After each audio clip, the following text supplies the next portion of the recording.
Oke, kita mulai aja. Bismillahirrahmanirrahim. Assalamualaikum warahmatullahi wabarakatuh. Waalaikumsalam. Alhamdulillahirrahmanirrahim.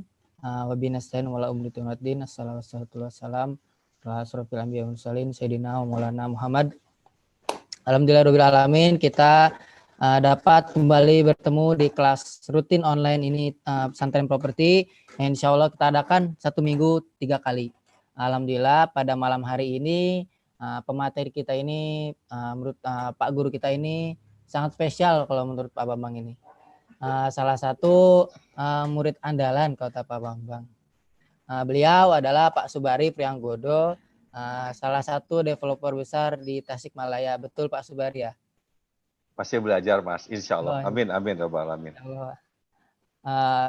Bisa dibilang kalau Pak Subari baru belajar, saya berarti baru apanya Pak?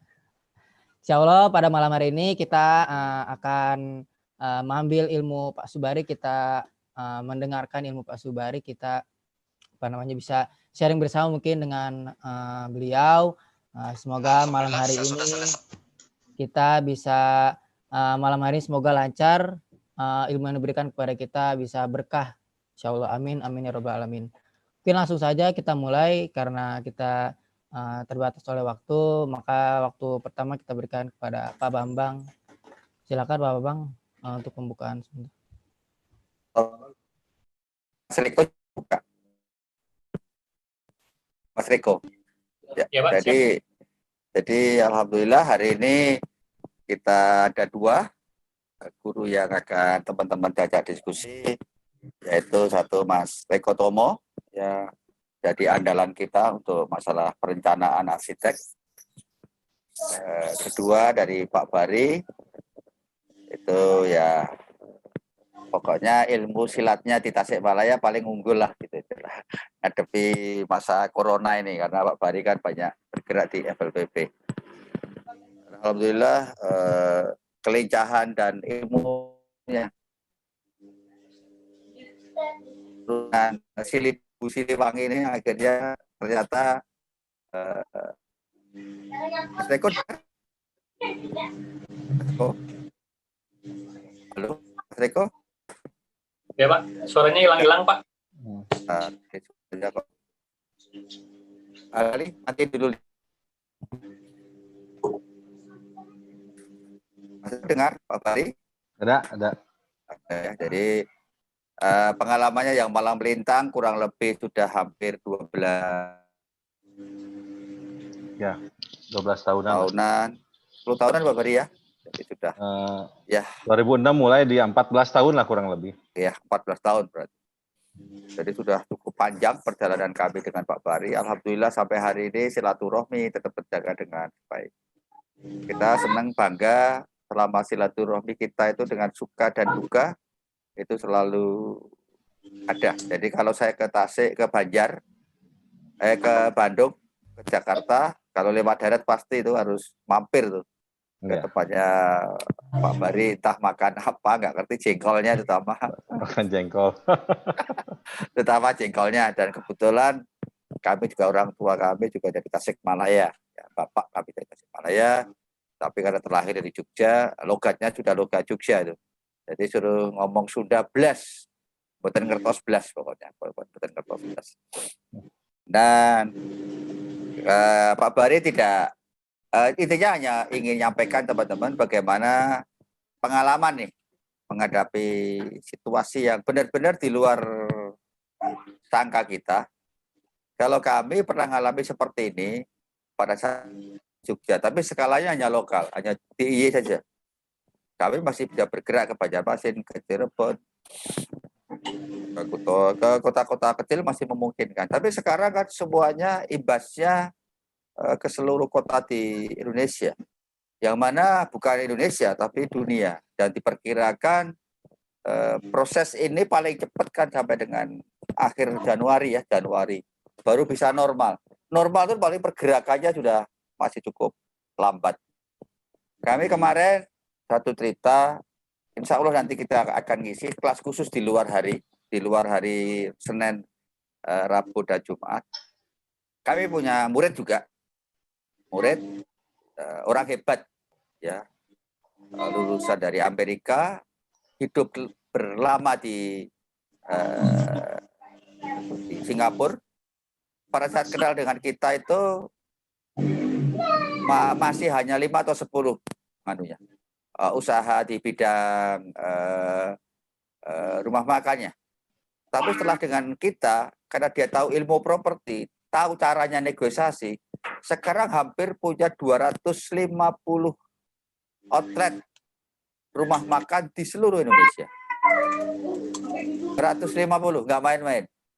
Tetapi kemarin benar-benar kalang kabut, 3 minggu tutup semua outlet di seluruh Indonesia. Tapi tanggal 24 kemarin sudah mulai buka satu. Caranya tetap, strateginya terakhir Pak Bari, tetap pakai ilmu properti Pak. Ilmu properti, negosiasi Pak. Jadi yang hebat dulu mengembangkannya juga, cara mengembangkannya dengan negosiasi, sekarang penyelesaiannya pun, bergeraknya pun dengan cara negosiasi. Nah itu besok juga akan ada spesial event, spesial kelas, pengalaman.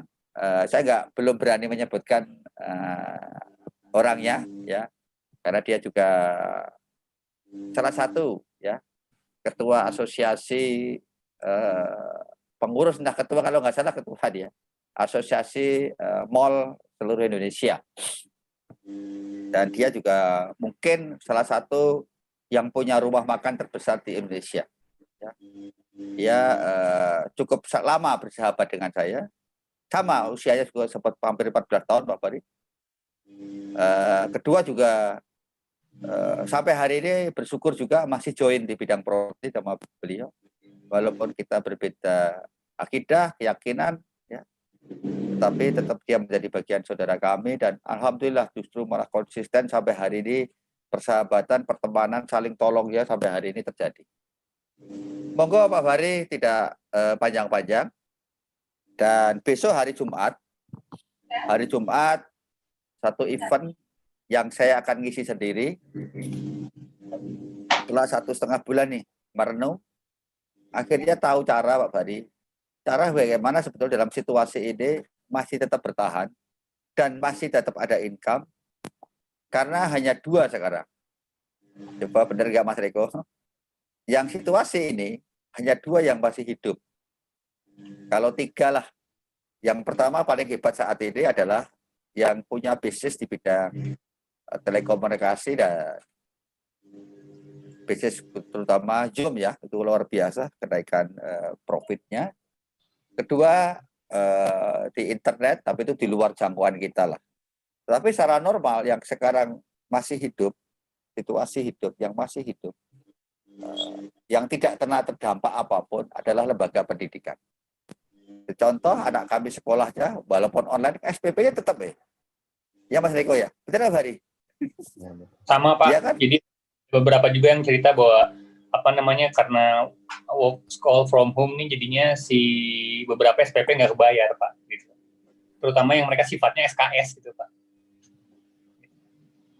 Suaranya putus-putus Mas Reko.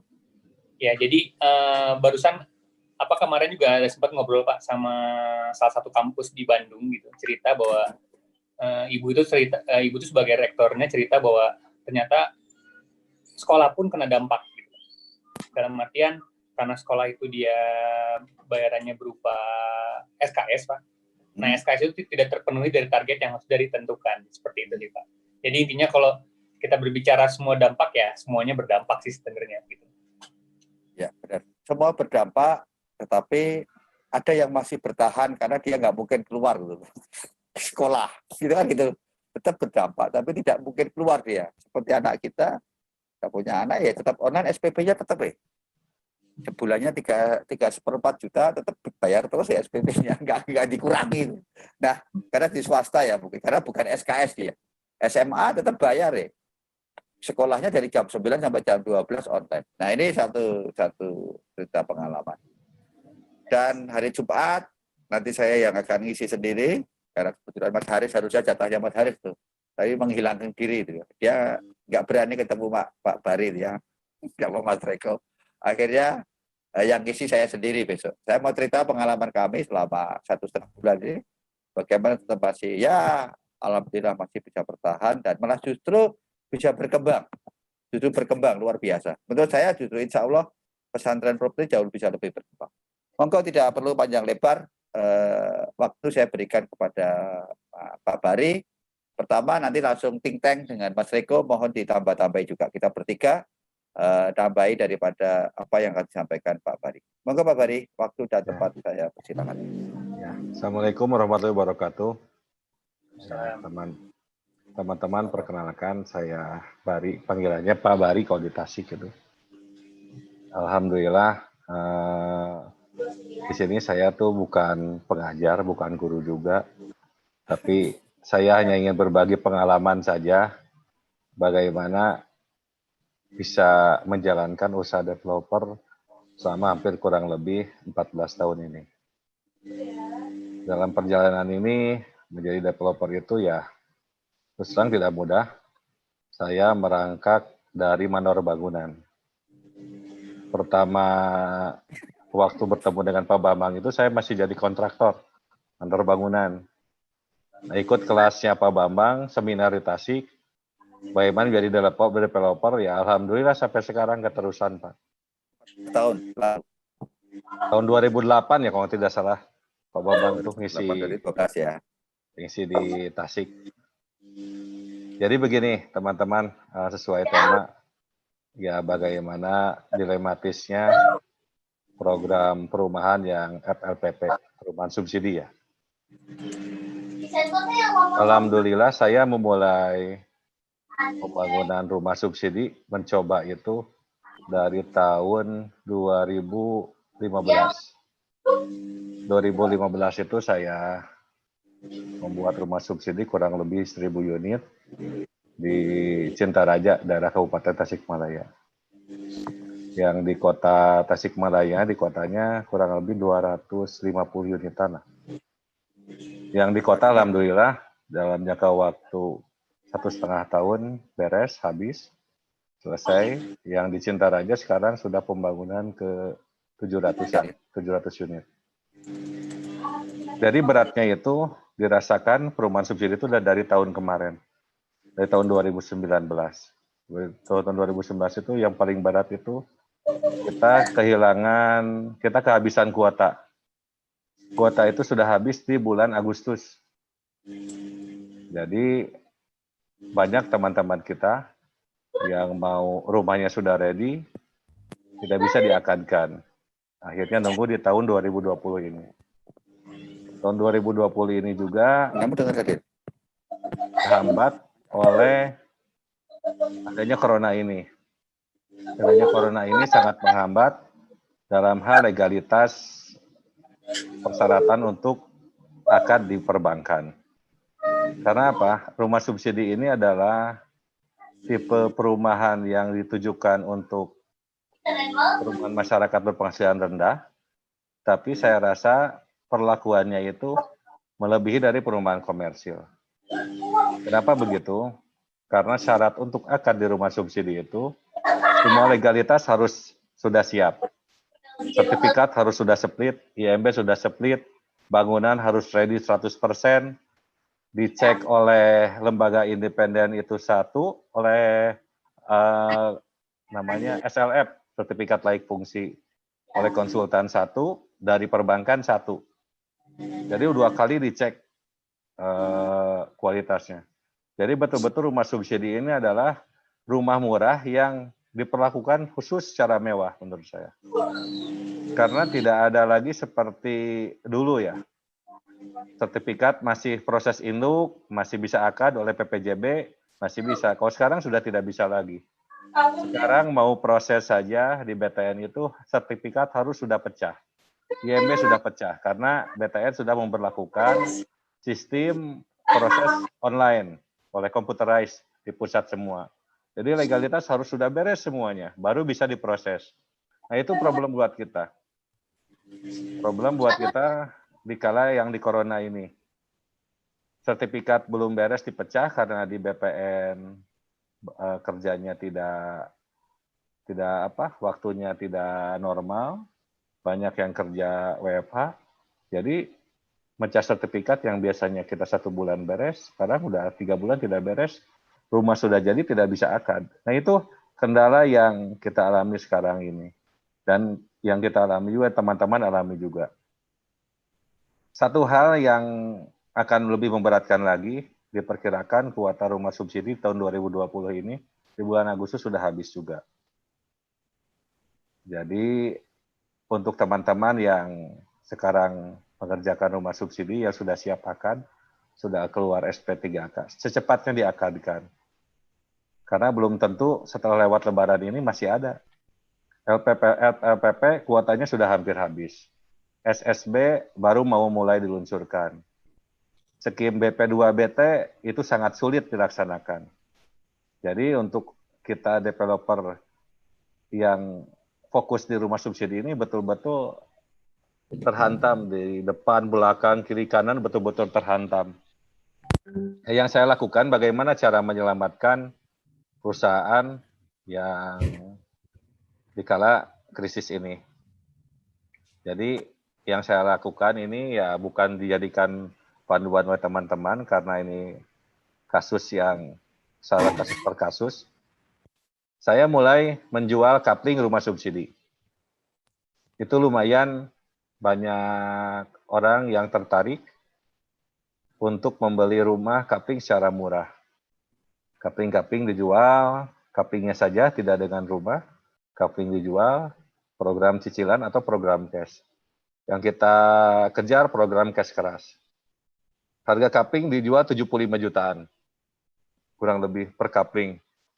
75 jutaan ya itu lumayan menarik. Banyak orang-orang juga yang invest mau. Karena kalau sudah jadikan rumah subsidi harga sekarang sudah 150 juta. Tinggal tambah bangunan 55 juta, berarti jatuhnya 130 juta. Dia punya margin 20 juta. Kita jual 75 jutaan. Ya. Jadi Pak Fahri, sekarang yang dilakukan justru berubah. Yang belum jadi semuanya dijual kaplingan gitu. Iya, karena kita sertifikat sudah split. Karena begini Mas, kita saja kalau mau membangun, kita tamatkan membangun, itu resikonya sangat besar. Karena sounding-sounding dengan PU Pera di pusat itu, kuota sudah dia pastikan hampir habis kuota rumah subsidi ini. Jadi percuma nantinya kalau kita mengandalkan rumah sudah jadi, konsumen sudah ada, tapi tidak bisa akad. Itu yang kondisi kita alami di tahun 2019. Bukan ratusan rumah lagi, ribuan rumah di Tasik saja yang tidak bisa akad. Bayangkan. Ditagih oleh bank, ditagih oleh supplier, konsumen ngejar-ngejar harus akad. Nah, itu tapi yang kita alami 2019. Ya, tapi kan apapun kondisi itu.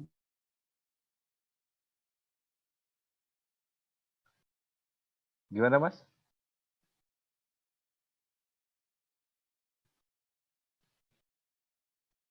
Nggak ada suaranya.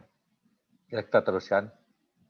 Jadi, emang dikondisikan sekarang untuk teman-teman harap berhati-hati untuk lahan yang baru, kapling yang baru, ya sebaiknya kita hold dulu.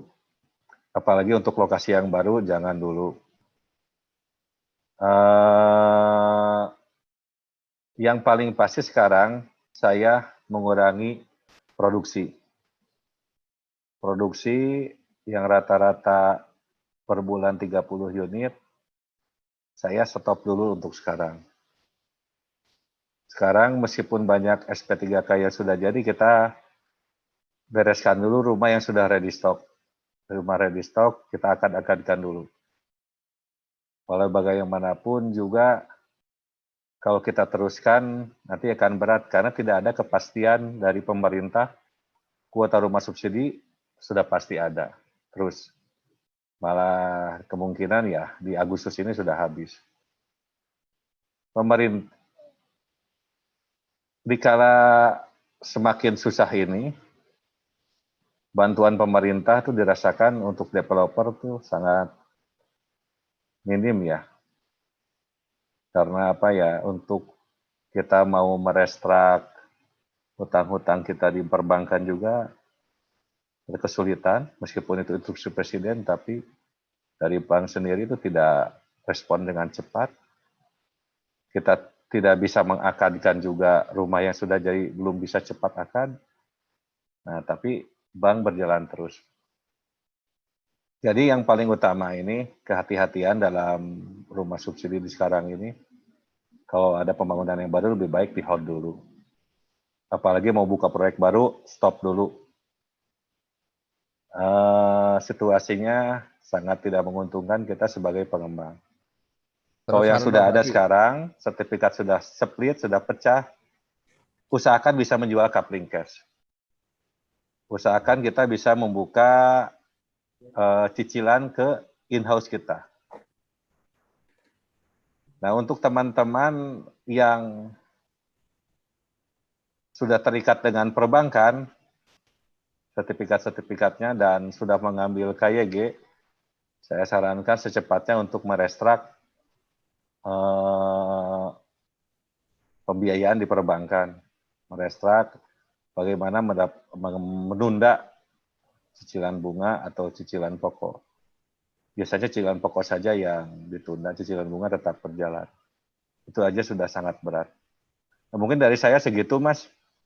Karena perkembangannya kurang menggembirakan untuk FLPP ini. Ya, barangkali dari Gurunda ada saran-saran bagaimana.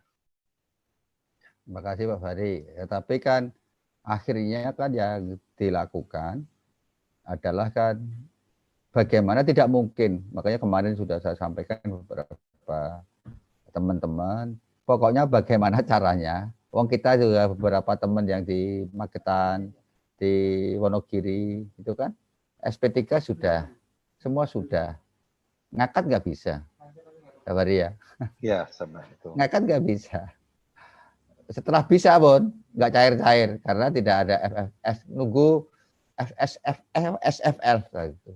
Itu pun dibuat lama-lama pokoknya. Dan sekarang yang sudah SP3 pun dia tidak bisa menjamin kapan itu akadnya.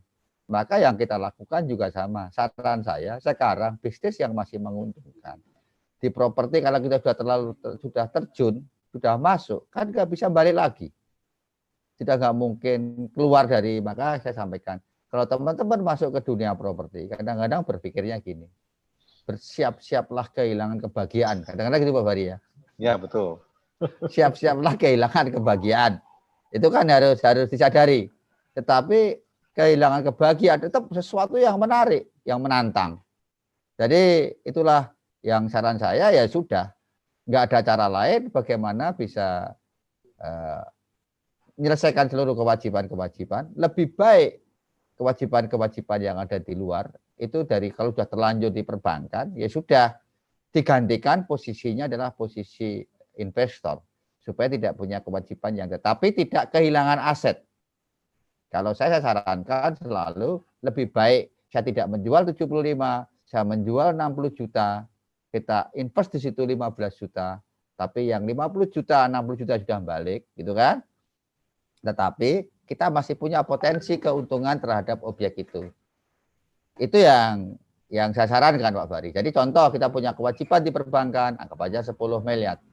10 miliar di situ anggap aja masih 200 kapling. Ya otomatis 10 miliar dibagi 200 kapling 50 juta. Lebih baik kita jual kepada investor 50 juta, tetapi sifatnya bagi hasil, tapi jangan putus. Ini pengalaman kami, pengalaman saya pada saat mengatasi persoalan gempa bumi. Dan dulu saya masuk itu adalah 1-2 tahun sebelum 1 tahun ya. 1 tahun 2 tahun sebelum krisis moneter tahun 98. Jadi gini Mas, yang terjadi sekarang ini. Pak Bari sebentar. Ya. Pengalaman dulu krisis moneter itu, developer yang selamat itu yang masih mempertahankan asetnya. Bukan habis-habisan aset. Karena begitu nanti nunjak lagi, walaupun sekarang tidak tahu ya, karena masalah global itu. Yang masih selamat adalah masih pegang aset. Tetapi kewajiban harus berhenti. Artinya lebih baik mengembalikan proses. Ini dua pengalaman saya. Pengalaman pertama pada saat krisis moneter tahun 98. Yang 98 itu mati-matian. Jangan sampai melepaskan aset. Tetapi masih gondeli aset. Satu itu. Kedua, kasus gempa bumi di Jogja. Ya. Saya pun sama, tidak boleh semua aset lepas saya. tapi masih ada poin-poin yang harus saya pegang. Sebagai contoh, saya punya aset yang ada di tengah kota lah gitu kan, di Jogja. Saya lepas semuanya itu, saya lepas 80%. Ya. Yang penting kewajiban perbankan saya sudah lunas, semua lunas. Tetapi di situ saya masih punya 20%. Sekarang 20% itu nilainya sama dengan sudah 2 kali lipat sama dengan saat dulu Pak Fahri. Jadi masih anu ya, masih ada seneng gitu. Dan pada saat krisis dulu gempa bumi Jogja yang nyelamatin saya karena saya masih punya kapling-kapling di hampir di 50 titik itu ada 1, ada 2, ada 1, itu yang nyelamatin saya. Tidak habis semua. Karena pada saat itu kita masih punya cadangan yang sifatnya kapling-kapling dan masih punya stok yang kerjasama dulu. Tetapi tidak kehilangan potensi secara utuh. Tapi juga tidak boleh menarik semuanya secara keseluruhan. Itu yang dua pengalaman yang pernah terjadi pada diri saya. Kalau saya hilang semua, mungkin nyesel sekali. Walaupun sekarang kadang-kadang nyesel gini. Seperti contoh, ada satu di sini namanya Pak Hendar, mungkin nggak ada ya. Pak Hendar Sudarnoko. Itu pada saat tahun 2001, beli rumah kita yang di Villa Taman Bunga Condong Catur, itu hanya 295 juta. Tahun 2001. Walaupun saya 2003, 2004 ya. Walaupun saya paham setelah 14 tahun kemudian, sekarang lakunya berapa? 1,5 loh Pak. Dulu belinya 2,7 gitu Pak. Nah ini yang ketahanan itu tetap harus nganu. Jangan dilepas semuanya. Yang kecil-kecil ya. Yang kecil-kecil harus punya cadangan untuk itu lakukan. Itu adalah pengalaman saya yang saya lakukan dan alhamdulillah sekarang bertahan karena dulu masih punya stok-stok yang kecil-kecil tadi di beberapa titik gitu. Maka pada saat kita sekarang mengembangkan diri ya di beberapa titik gitu, saya selalu pesan sama yang join dengan kita, aku tolong ya 2-3 kapling itu jangan dijual gitu. Kalau kita join berempat, maka 4 kapling jangan dijual gitu aja. Kosnya dimasukkan ke dalam nilai tanah. Saya selalu gitu Pak Fahri. Supaya itu masih punya harapan untuk cadangan suatu titik yang titik terakhir. Mungkin itu dari saya. Mas Reko, tolong dibuka. Mas Reko. Ini tambahan Mas, sebentar. Oh iya, monggo dibuka dulu Mas Reko. Iya Mas Pak Fahri, monggo. Di situasi yang sekarang ini tidak bisa seperti itu juga Mas sekarang. Ya. Berbeda keadaannya dengan krisis waktu ekonomi mungkin tahun 2008 yang saya alami ya. Krisis ekonomi itu bisa dipastikan beres jangka waktu 3 bulan sudah beres. Ya. Nah, investor masih punya ada uang. Sekarang ini investor yang punya uang ini nggak mau beli tanah Mas. Nah, ada bukan satu trik ya. Ini emang yang umum di saat yang sulit ini kita emang jual tanah di bawah harga pasar. Cuma yang sekarang ini yang kita keluarkan ini, yang didiskon itu hanya untuk tidak ke end user, tapi ke investor yang mengambil banyak dengan harga murah kita jual. Untuk cash flow kita misalkan perkirakan untuk 1 bulan, kita perlu uang berapa? 1 bulan. Kita jual murah tuh kapling, ya sekitar misalnya 5 kapling kita jual murah untuk operasional kita. Operasional kita supaya bisa berjalan. Cuma harus direm pembangunan. Karena kalau pembangunan tidak direm, tetap tidak akan terkejar untuk saat ini. Jadi memang sekarang ini situasi yang betul-betul luar biasa, semua sektor terkena, yang punya uang menahan. Tapi ada satu kebiasaan untuk investor tanah itu. Investor yang senang main tanah di properti itu, dia ada kecanduan, Mas. Ada rasa candu. Meskipun sekarang berhenti dulu, di rumah terus dia, 2 minggu, 3 minggu belanja tanah, kita rayu terus, luntur juga, Mas. Malu juga. Alhamdulillah. Nah, bagaimana caranya teman-teman untuk tahu investor tanah tersebut? Ini saya kasih trik saja. Untuk yang sekarang ini, seperti tadi Pak Bambang bilang itu, yang masih berjaya itu di sektor telekomunikasi betul. Di sektor kesehatan yang masih bagus, sektor makanan masih bagus, sembako ya. Nah, dari yang bisnis yang masih bagus itu, kita buat database-nya di sana. Database di sana, database itu bagaimana kita mencari database orang-orang yang usahanya masih bagus itu, kita bisa ke perbankan ya. Kita cari teman-teman perbankan, ke marketingnya kita rangkul. Bagaimana bisa tahu konsumen-konsumen yang emang sedang pegang uang banyak. Itu yang kita tawarkan masuk ke sana. Masuk ke sana kita tawarkan cutting, promo harga murah, diskonnya berapa. Diskonnya tuh biasanya kita diskon sampai 30%. Dari harga normal tuh 30% kita jual. Tapi dijual itu tidak boleh melebihi kebutuhan. Betul seperti Pak Bambang, kalau kita jual semuanya kita bukannya untung, akan rugi. Kita jual hanya untuk operasional kita sampai kapan, kita hitung. Kebutuhan kita berapa, kita hitung jual aset kita. Nah, tapi khusus kasuistik untuk yang proyek yang dijaminkan di perbankan emang rada sulit juga, karena di perbankan itu sudah mungkin ya 70%-nya dari nilai itu sudah disimpan di dalam KYG tersebut. Satu-satunya jalan yang di perbankan ini adalah langsung minta restruct dulu sekarang, permohonan penundaan pembayaran dulu, sampai situasinya bagus. Alhamdulillah untuk kami yang perumahan subsidi, sebagian besar 70% kita on hand sertifikatnya, tidak dengan perbankan, jadi kami masih bisa leluasa untuk mengatur napas. Cuma untuk pembangunan kita emang stop dulu sekarang. Jadi ya teman-teman kita tularkan ya. Pertama, jangan berkecil hati dulu, rasa optimis harus ditumbuhkan, rasa percaya diri, karena walau bagaimanapun juga titik properti itu meskipun terpuruk pasti akan naik kembali. Nah, naiknya itu kapan? Ya kita perkirakan betul lah. Sampai tahun ini mungkin kita berpuasa dulu, tapi tahun depan kalau dirasakan sudah semuanya membaik, harganya membaik, ya kita akan panen kembali. Rasa optimis itu yang harus ditingkatkan. Setelah itu ada yang trik-trik lagi. Untuk sekarang yang promosi-promosi itu, kita yang offline dikurangi. Kita online ditingkatkan promosi.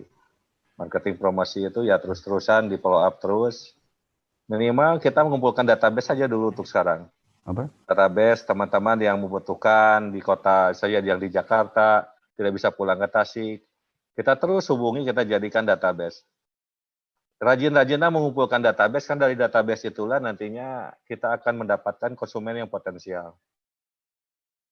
Nah, untuk kembali lagi untuk yang kasus FLPP sekarang ini, saya tekankan ke teman-teman tadi, tapi yang bagian jawab pertanyaan mungkin nanti ya setelah ini.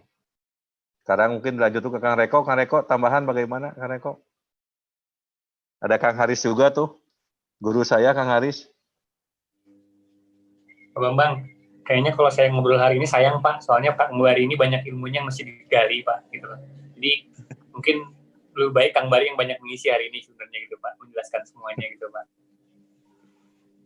Silakan Kang Bari. Teman-teman ini bercerita saja, bukannya ini saya hanya sharing pengalaman saja, bagaimana flashback rintisan saya sewaktu merintis usaha di developer ini. Dulu merasakan saat-saat keemasan developer itu di tahun 2011 sampai 2013. Luar biasa. Itu yang bisa dikatakan developer tanpa modal sekalipun bisa berjalan. Karena penjualannya yang sangat cepat, kebutuhannya yang betul-betul luar biasa dari konsumen, ya sehingga meskipun tanpa modal sekalipun kita mengajukan pembayarannya, tanahnya ngutang, prosesnya juga dulu tidak begitu ribet. Dulu akad di bank itu sertifikat dalam proses juga masih bisa diakadkan. Nah, berbeda dengan sekarang. Luar biasa sekarang. untuk sekarang ini saya katakan mungkin ya, untuk jadi developer itu modalnya harus banyak. Harus betul-betul kuat. Andai kata kita belum siap, lebih baik untuk kita belajar bagaimana marketing dulu. Dasar-dasar marketing, dasar-dasar penjualan. Karena untuk produksi itu mudah. Untuk produksi sangat mudah, tapi untuk menjual itu yang lebih sulit. Kalau kita database-nya menjual sudah biasa, trik-trik penjualannya sudah bisa bisa lancar di situasi apapun kita bisa menjual, ya baru kita melangkah ke developernya, ke pengembangannya. Nah, itulah mungkin. Nah, ke Gurunda lagi udah siap-siap nih Gurunda, silakan disambung lagi. Ya tutup anunya tuh keringetnya dihilangin dulu. Saya terus terang, maaf teman-teman, saya ini tidak pernah, saya ini bukan pemateri, sama-sama nih saya ini murid Pak Bambang yang bandel, paling bandel, belajar terus. Tapi kalau diomongin gak nurut-nurut gitu. Setelah ketemu punya hutang berapa dulu? 35 berapa itu? Ya, ya yang kaget teman-teman, hutang saya itu hampir 90 miliar teman-teman.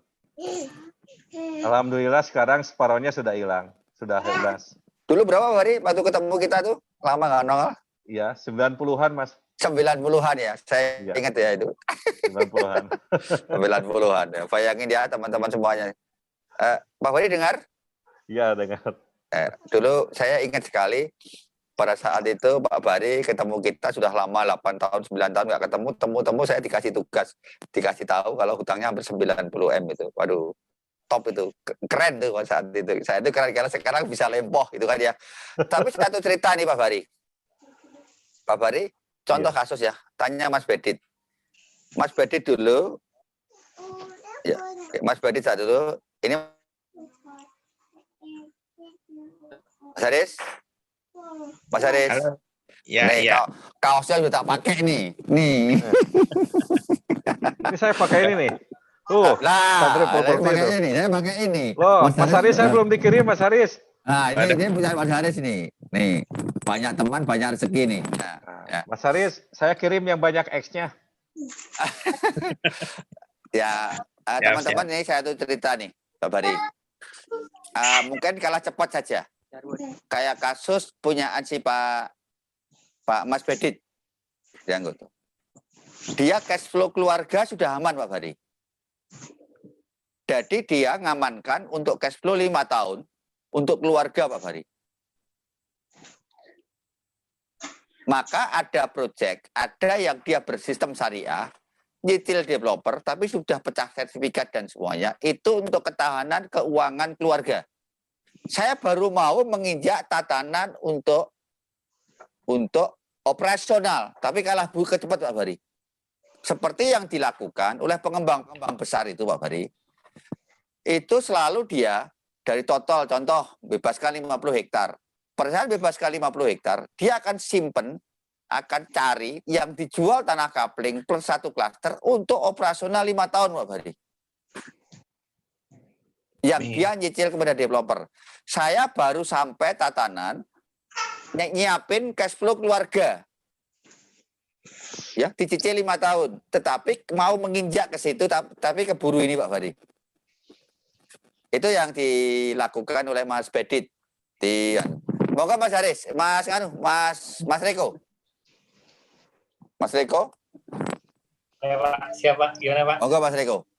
Teman-teman, apa pengalaman tadi itu?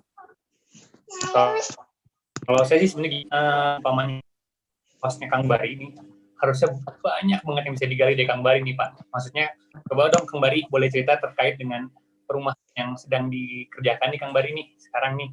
Maksudnya apakah ada pengalaman-pengalaman yang sangat baik sehingga bisa di-share di tempat di sekarang nih Kang Bari. Seperti itu nih Kang Bari gitu. Dalam kondisi seperti ini gitu.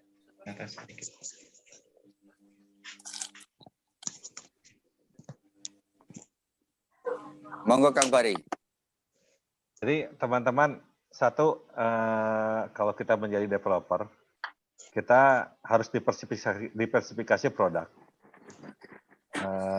diversifikasi produk itu dari jenis produknya kita jual ruko, rumah komersil, dan rumah subsidi. Rumah komersil itu ada kita bagi-bagi jenis-jenisnya. Rumah dari harga 250 juta sampai rumah harga 1 miliar kita ada. Dan berbeda-beda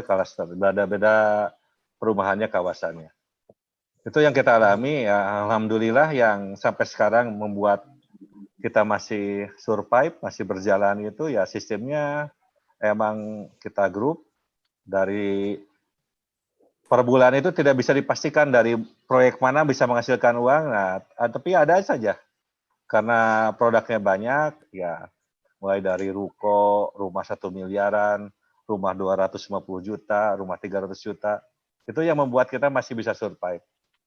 Tapi ada satu saat yang tertolong itu oleh FLPP itu, Mas Bambang. Waktu Mas Bambang ke kita masih utang kita 90 miliar tahun 2016 ya. Ya. 2016. Lama nggak nongol terus nongol. Dikasih. Nah, 2016 itu alhamdulillah dari rumah subsidi itu kita bisa mengembalikan utang itu 50 miliaran. Dari rumah subsidi yang keluar dan dari proyek yang padayungan. Malah tahun 2017 rumah subsidi omsetnya itu ya separohnya lah, sekitar 23 miliar. Rumah yang komersil itu yang 1 miliaran malah laku, Mas. Laku 20 miliar setahun itu bisa keluar. Itu ada yang saya perhatikan bahwa emang kalau kita main developer ini, segmen-segmen pasar itu sebetulnya ada. Cuma kita harus tahu jumlahnya berapa, persentasenya berapa. Nah, sekarang ya yang saya lakukan sih yang sekarang yang baru ini ya saya nurutin teman saya Kang Haris jual kapling. Ya. Jual kapling udah. Jual kapling sekarang ini. Sudah. Jual kapling, nawar harga berapa? Ya saya tanya, cash keras. Itu aja sekarang. Udah, oh ya jual udah. Jual. Gitu. Alhamdulillah Mas, sekarang ya untuk makan sehari-hari alhamdulillah. Tinggal mikirin karyawan, menyambut bulan Mei ini, menyambut hari raya, bagaimana caranya bisa survive, keluar, THR-nya terbayar. Sudah, kita tidak berpikir panjang-panjang lagi, apalagi berpikir untuk tambah lokasi tanah, sudah tidak tertarik dulu untuk sekarang. Ya. Ini mangga Kang Haris ini guru saya ini. Ada Mas luar biasa. Monggo Mas Haris, dibuka dulu. Ya. Monggo Mas Haris. Bismillahirrahmanirrahim. Assalamualaikum buat teman-teman di. Kenalin Mas Haris dari mana? Saya sama Haris dari Bandung. Apa kabar buat Bopo guru kita di Pesantren Properti Indonesia? Pak Bambang, apa kabar Pak? Makasih Mas Haris, sehat Mas. Ditelepon susah Mas. Mas Harisnya pergi-pergi terus. Iya lagi keliling Pak, lagi ngecekin proyek. Kebetulan ada beberapa proyek yang sementara ditutup dan ada yang terus dipaksakan harus jalan. Ya, menurut saya ini satu kondisi yang belum pernah ya Pak, mungkin seumur-umur. Belum pernah, secara seumur-umur belum. Kita alami ya, seluruh developer, bahkan seluruh pemain bisnis itu mengalami. Mas Haris, ya? Mungkin kalau saya feeling sudah ada karena sudah mempelajari akhir zaman dulu Mas, jadi agak selamat. Oh iya. Kalau nggak mempelajari akhir zaman mungkin nggak tahu ini saya. Ya mudah-mudahan sih jangan sampai ke situ dulu Pak. Ya, tapi memang satu hal yang luar biasa sekali Pak dari pengalaman bisnis saya sebelum terjun ke properti, ya memang ini luar biasa ya dan imbasnya tuh kemana-mana Pak. Ya menurut saya sih sekedar sharing aja buat teman-teman developer. Menjadi developer itu adalah pilihan, artinya tidak harus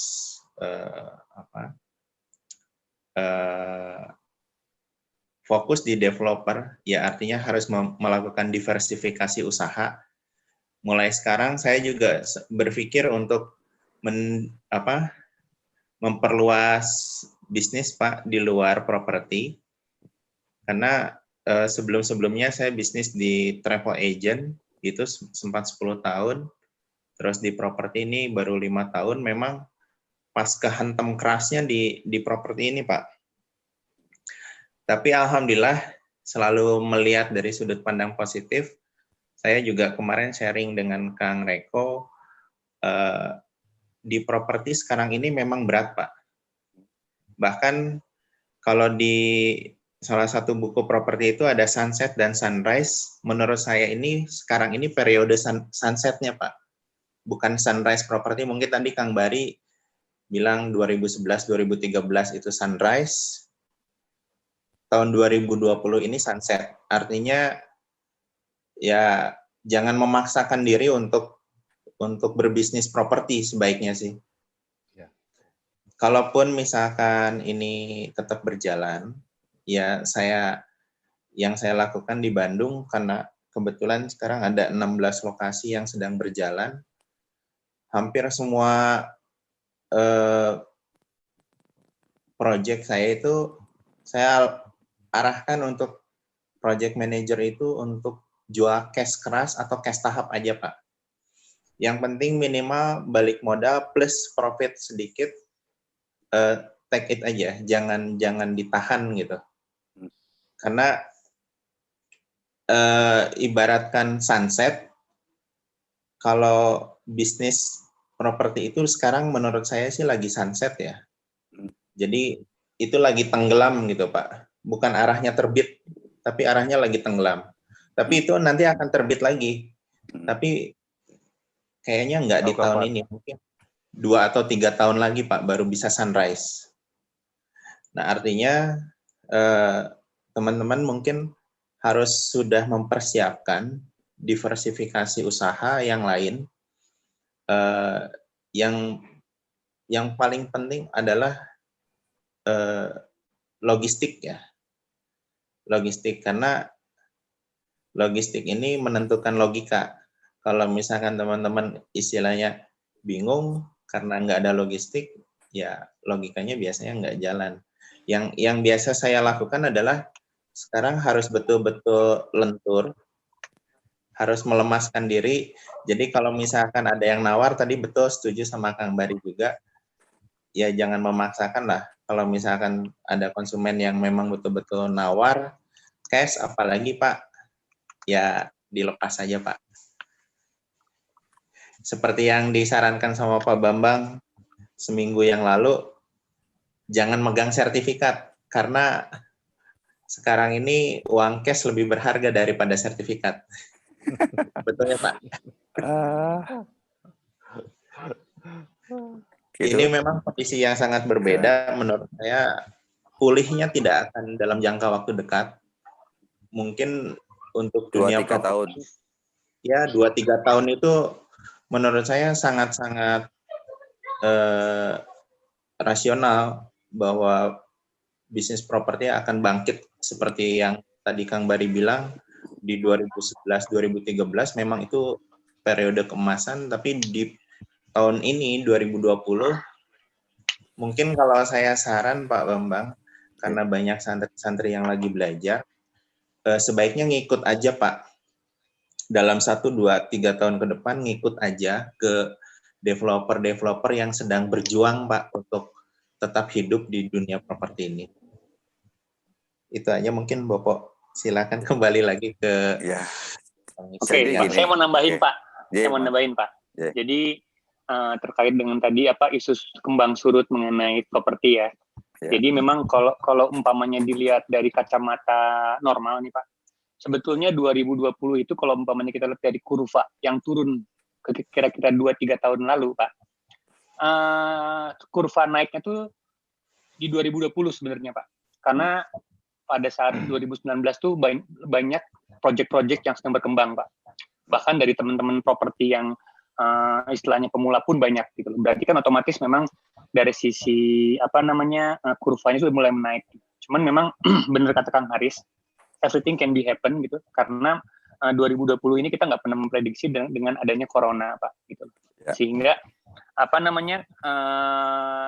ya memang manusia punya rencana tapi yang di atas berbeda ya gitu. Sehingga memang perlu adanya kayak semacam istilahnya ya, cadangan lah gitu Kang Haris ya gitu ya. Ya, betul, Jadi kalau umpamanya kita berbicara memang kurva properti itu sedang menaik, yang kalau umpamanya memang sedang persiapkan untuk ininya tetap jalan aja, cuman maksudnya agak sedikit gitu untuk dari sisinya gitu loh. Seperti itu sih mungkin gitu. Karena saya yakin sih kalau umpamanya memang COVID ini ternyata memang sampai Juni sesuai dengan yang diemboskan, dan mungkin tuh mulai bergejolak karena hampir semua orang pun sekarang tuh bukannya mengeluarkan tapi menyiapkan gitu. Ya mungkin ya kesempatan teman-teman sekarang untuk mempersiapkan sih sebenarnya gitu loh. Jangan sampai nanti tiba-tiba orang-orang yang dikira nggak mempersiapkan, ternyata mempersiapkan pas ketika malah naik lagi kan, gitu kita nggak tahu gitu. Ada salah juga kalau umpamanya memang mempersiapkan cadangan yang Mas Haris cerita tadi gitu loh, seperti itu sih mungkin. Itu mungkin Pak. Ya, terima kasih Mas Haris, Pak Bari dan semuanya. Jadi kalau saya itu kan tidak pernah tergoda oleh bisnis apapun gitu. Karena sudah terlalu istiqomah gitu loh. Dan harus dulu di dunia tekstil, sudah beralih ke properti ya sudah. Kalau di situ apapun masalahnya harus saya atasi dan saya harus mampu. Karena justru ini bagian dari pembelajaran kami sebagai seorang guru juga, harus survive gitu kan. Terus harus survive. Tetap ya realnya ke properti apapun kondisinya. Sampai bertahan apapun itu kan. Banyak yang nawari saya bisnis macam-macam, tapi nggak pernah saya tergoda untuk ke situ. Karena ini bagian dari nilai-nilai perjuangan pesantren properti mungkin gitu. Tapi ternyata saya katakan kita lihat contoh apakah istilahnya itu kan istiqomah benar ya. Istiqomah benar. Tidak boleh kalah dengan keadaan. Ini saya naik kalah berarti saya belum pandai atau saya harus ngasah diri untuk bagaimana itu dilakukan. Karena jangan sampai saya memulai sesuatu kadang-kadang tergoda oleh sesuatu hal yang lain.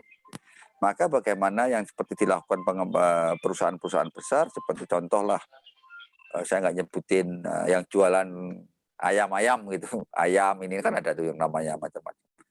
Dia justru menurunkan harga, tapi sebetulnya menurunkan porsi daripada kiloannya, gramnya itu. Seperti yang dilakukan, besok yang akan ngisi itu adalah yang satu tamu, menurut saya cukup besar, namanya Pak Sumarno Ngadiman, saya sampaikan. Dia yang punya rumah makan Tawan, ya, ada Usiban Sushi, dia yang punya rumah makan namanya Little Penang, dia yang rumah namanya Dapur Solo, ya, itu yang punya namanya Pak Sumarno Ngadiman. Orang Pontianak, sekolahnya di Amerika, dan hidupnya lama di Singapura. Dia seorang Nasrani yang taat.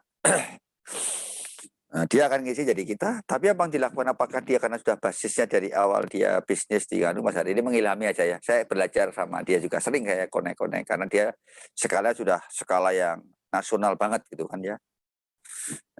Yang dilakukan oleh mereka tetap eksis di bidang rumah makan apapun, tetapi caranya sudah mulai berbeda. Dunia mulai berubah, dia sekarang mulai banyak online. Ternyata pada saat ini orang sudah mulai jenuh makan masak di rumah. Berarti apa yang sekarang tidak mungkin dia mengembangkan bisnis yang di luar itu ya, di rumah makan tadi apa, tapi porsinya diperkecil, makanannya yang cenderung yang lebih simpel. Tidak mungkin bubur, tetapi ayam geprek, contohnya gitu. Pecel lele. Dia yang sekarang ke situ, tapi itu rumah makan. Dia tidak lari ke situ. Gitu. Berarti apa? Ini tantangan yang tidak, karena dia sudah sangat profesional. Dia tidak mau lari kemana-mana. Kecuali itu ini sesuatu karena orang makan itu perlu terus. Orang beli rumah ya terus-terus. Hanya kiatnya itu yang harus pindah. Contoh tadi Mas Haris lakukan jual kapling gitu. Coba bayangin kalau suatu saat ini yang kita pandu Mas Bedit, kalau nggak terlambat gitu. Sekarang keluarganya masih aman untuk 5 tahun karena dia ada angsuran yang berapa unit rumah yang boleh diangsur 5 tahun dan di rekeningnya keluarga. Bayangkan kalau ini nggak terlambat, keberapa sih kebutuhan kos untuk operasional harian karyawan? Contoh, X rupiah kalau di cover dengan angsuran jangka panjang senilai 20%, 120%, 150%, 200%, aman. Walaupun krisis apapun, dia tetap eksis karena apapun tanahnya naik gitu kan. Yang kita menjadi kalang kabut adalah semua kewajiban kita di cover oleh penjualan. Kewajiban di cover dengan tulisan pasti, tetapi penjualan ya nggak pasti, itu yang membuat kalang kabut gitu. Nah ini yang menjadi pengalaman kami juga kayak gitu. Pada saat tahun 2008 saya punya kewajiban di perbankan saat itu. Masih senang hutang lah. Itu hampir 35 miliar Pak Bari. Ada 250 unit rumah yang saat itu pusing 7 keliling harus saya bangun. Penjualan nggak ada, uang untuk bayar tanah sudah ada. Mengharapkan dari cash in. Kan pusing ini. Tapi alhamdulillah karena di kota-kota lain kita. Maka ini kapan pulihnya tentang corona ini? Saya sampaikan si teman tadi yang namanya Pak Sumarno. Dia bilang itu kalau optimis itu baru Januari. Itu optimis banget loh. Itu optimis banget tuh. Mereka enggak. Dia mempersiapkan untuk tahun 2000 sampai 2021 strateginya. Luar biasa kan? Mempersiapkan strategi keuangan, strategi cash flow-nya, strateginya, bagaimana tetap dia tidak berubah ke dunia rumah makan itu sampai 2021. Sampai verifikasi produknya ke rumah makannya itu juga sampai macam-macam. Tetapi nama brandnya tetap, tetapi dengan produksi yang seperti contoh yang kita lakukan dulu pada saat krisis moneter Pak Bari. Saya nggak berani pakai nama 3 saudara grup. Yang saya lakukan apa? Saya kayak pelacur iklan tuh. Hampir seluruh di Jogja, tiap terminal, tiap halte, tiap tiang listrik, ada tulisannya tanah dijual, rumah dijual. Itu ribuan dulu. Semua titik. Di mana-mana. Tetapi tidak saya tempelin nama 3 saudara grup. Dengan nomor yang lain. Ribuan Mas. Pelacur itu nggak estetik, nggak etik sebetulnya. Pengembang besar pakai itu. Nah kita bertahan seperti Pak Bari tadi, Mas Haris tadi, karena ada 16 lokasi, ada 10 lokasi. Saat itu kita masih punya 35 lokasi, bertahan. Tapi bayangkan teman-teman hanya punya 1 lokasi, 2 lokasi, wah memang pusingnya setengah mati itu. Verifikasi produknya terlalu sempit kalau hanya 2 lokasi, 3 lokasi, pasti pusing sekali. Nah, bagaimana caranya? Nah, besok tak ngomongin lah hari Jumat, karena saya menggantikan Mas Haris, kata Mas Haris pengen absen. Saya hari Jumat yang gini lah, gitu ya. Nah, monggo ini tanya jawab, saya open, karena waktunya sudah 9:30, tepat, waktu setengah jam. Karena Pak Bari mau izin katanya gitu, tapi jangan izin dulu lah, kasihan ya. Monggo pertanyaan. Oke. Pak. Baik, pertanyaan saya buka ya Pak. Ya. Ini alhamdulillah ada Pak Eko Raharjo. Ya, dari mana? Saya buka dulu. Buka dulu, Pak Eko Raharjo. Ya, kepada Pak Eko Raharjo sudah. Bisa dipencet lagi Pak? Unmute-nya. Monggo Pak Eko Raharjo. Monggo Pak Eko. Ya, assalamualaikum. Assalamualaikum. Waalaikumsalam warahmatullahi wabarakatuh. Izin Bapak Bambang. Ya, kok nggak ada fotonya itu? Baru masuk. Saya malu dia sama Bambang. Izin loh, Pak. Oh, iya. Nek saldonya oke biasanya izin ya. Nek saldonya kosong biasanya nyedel lah. Enggak dijaluk ya, Pak. Iya, aku mau ke jaluk ya. Moga Pak Eko. Ini Pak Bambang. Bambang kenal saya tuh, Pak? Ya saya nggak ngerti nek wajahnya itu wajah dibuka toh Mas ben kelingan toh Mas. Murid dhewe iki ora dilalek. Dari mana toh Mas Eko? Nek murid itu mesti kelingan gurune, nek gurune belum tentu kelingan muridnya. Benar enggak? Oke, Pak. Ribuan ya Mas. Aku ora bener hampir wajahnya mesti apal saya. Enggak mungkin enggak. Mas Eko dari mana? Saya tak sowan sendiri aja nanti ke Pak Bambang. Mas Eko dari mana? Solo, Pak Bambang. Wah, kelingan. Mas Eko sing sing masuk buku kanu ki yo, buku profile Property Plus ya? Bukan, saya nggak sehebat itulah. Ya wis ras delok nggih Mas Jai. Monggo Mas Eko. Lain. Nggih, Pak Bambang, matur nuwun Pak Bari. Iya, Terima kasih pengalamannya luar biasa sekali. Ini menginspirasi. Ya memang situasi sekarang ini unpredictable dari kebanyakan orang. Kalau tahun 2019 kemarin ketua saya menyampaikan itu katanya 2019 adalah masa yang sulit ketika FLBP kehabisan kuota gitu. Mungkin masa terberat sepanjang beliau menjadi dunia properti.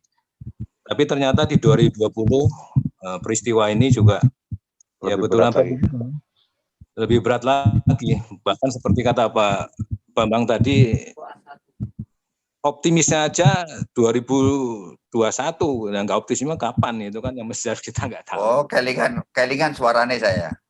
Kelingan suarane Pak Eko kurang ajar tenan. Kelingan Mas Jai. Suarane kelingan pas ngono ki Mas Jai. Ingat Pak Eko. Ya, monggo Pak Eko. Pak Eko A1. J Pak leres Pak. Monggo. Ya kondisi perusahaan saya juga mungkin Pak Bambang sudah mengenal kami, ya kondisinya tahu persis karena beliau adalah guru kami, jadi ya tahu betul lah kondisi kami. Dan apa yang beliau lakukan juga salah satu yang mengatakan jual aset itu sebetulnya sudah kita upayakan juga gitu. Tapi betul juga kata Pak Bari, sekarang ini lebih banyak yang jual dibandingkan yang beli gitu kan, seperti itu. Artinya juga repot, yang jual juga enggak, yang beli juga enggak banyak, walaupun kita sudah banting harga untuk mengurangi beban dan segala macam itu juga agak berat seperti itu. Nah, yang ini saya tertarik dengan Pak Bari tadi itu bahwa dengan jual coupling itu, yang saya ingin tanyakan begini Pak Bari, ini saya sih tertarik dengan ini, cuma yang saya ingin tanyakan pertama ini, luas lahan subsidi Bapak itu apakah standar 60 meter persegi Pak? Itu. Saya malah di atas Pak, 6 dan 72. 672 ya, artinya 66 dengan dan 72. Enggak, 66 meter dan 72, ya ada dua jenis. Oh, yang 75 juta itu yang 60 apa 72 Pak? Yang 66 Pak. Oh, 66 yang 66 meter. Oke. Iya, 66 meter. Oke, baik. Jadi saya tadi berhitung kalau memang untuk 60 juta, saya mau hitung 75 juta. 7 ya, enggak, sorry, kalau 66 juta. Kalau saya kan 60 Pak rata-rata Pak. Oh, 60 ya. 60 sesuai dengan ininya, mungkin saya hitung 60. Cuman saya pikir kalau dengan harga 75, saya pikir apakah enggak terlalu mahal gitu kan, seperti itu. Tapi kalau dengan 66 saya pikir ya worth it juga ya Pak ya, gitu kan, seperti itu dengan harga seperti itu. Dan mungkin juga bagi inspirasi kami Pak, jadi di beberapa lokasi kami juga mungkin akan seperti itu dengan harga coupling. Tapi apa itu jual couplingnya dengan sistem cash ya Pak ya, berarti ya animenya bagus ya Pak. Jadi gini Pak Eko, kita dalam menjual itu bukan pertama itu yang ke konsumen itu yang kita jual itu pertama harus trust kepercayaannya dulu bahwa konsumen membeli itu murah. Berarti kita bagaimana cara mendeliver barang kita, produk kita itu meyakinkan konsumen murah. Jadi kita harus dibalik. Jangan kita menawarkan konsumen itu misalnya per meter harga sekian, hanya gitu toh. Tapi harus dibandingkan dulu. Harga rumah sudah jadi sekarang 150 juta. Membangun itu misalkan dengan 50 juta membangun itu. Tipe 33 meteran lah. 50 juta sudah habis. Berarti kalau 150 juta, dikurangi 50 juta, harga tanah itu 100 juta. Nah, kita diskon 25 juta, tinggal 75 juta. Jadi konsumen itu betul-betul terbawa Pak emosinya. Wah, iya edukasi, betul. Edukasinya tuh, wah ini murah sekali. Nah, terus terang aja, kita di bawah 75 juta juga kita jual Pak Eko. Sampai mungkin kalau yang ngambil 2 cupping, 65 juta kemarin kita jual. 65 juta. Nah, kita tawarkan juga edukasi itu kepada konsumen bahwa nanti jual beli coupling itu biayanya murah karena masuk ke program yang subsidi. Nanti konsumen tinggal bangun sendiri, jadi seakan-akan konsumen beli coupling ke kita, dia membangun sendiri, dapat rumah subsidinya harganya cuma 125 juta. Seperti itu, Pak. Oke, Pak Pak Bari. Ya. Pak Bari, pertanyaan berikutnya, Pak Bari proyeknya menggunakan KPL ya Pak dari bank nggak Pak? Ada pertama itu waktu yang proyek yang Cinta Raja, saya itu mengajukan KPL-nya itu sebagian Pak. Jadi tidak semuanya diikat di bank. Oke. Karena Artinya dari bank mengizinkan ya Pak kalau misalnya pun itu dijual. Karena biasanya kan kita kalau ada KPL itu kan seluruhnya subsidi, baru kita keluar KPL. Biasanya kalau KPL bank tidak mengizinkan untuk di luar seperti itu. Tapi nggak ada masalah ya Pak di banknya ya Pak? Jadi begini, sekarang kalau yang sertifikat dijaminkan di bank, yang memakai KPL, kita berhitung dulu Pak Eko. Berhitung tuh misalnya KPL-nya itu rata-rata kurang lebih misalnya 20 juta di bank tuh. 20 sampai 25 juta. Nah, Ya, Pak.